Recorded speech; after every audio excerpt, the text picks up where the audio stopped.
The reading's going to be in the back corner. Yeah, right by the comic book section. Way to play.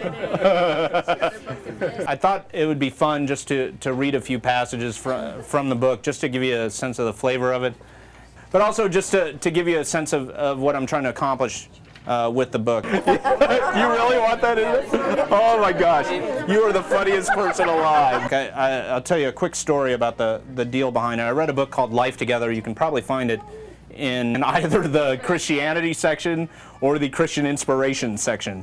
But I read this book a long time ago, and there was an untranslated Latin word in it called superbia.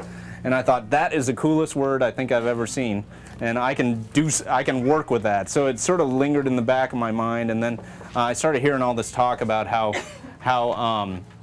you know, this current generation has a particular challenge of entitlement and a sense of narcissism, and how narcissism is a growing problem in our culture.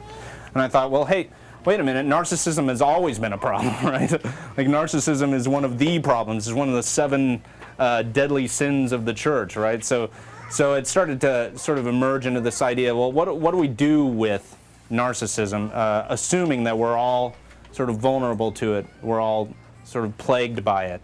And so that sort of gradually percolated and developed into the book. And my original working title was Escape from Superbia, but the publisher said, title it that and we're not going to publish it. So I said, well, back to the drawing board. But I'm going to read 3 sections from the book, and they sort of give a sort of general overview of what's going on in the book. This is from chapter 1, The High Cost of Living in Me-ville. Feel free to follow along if you have a book with you. I got married recently to my niece.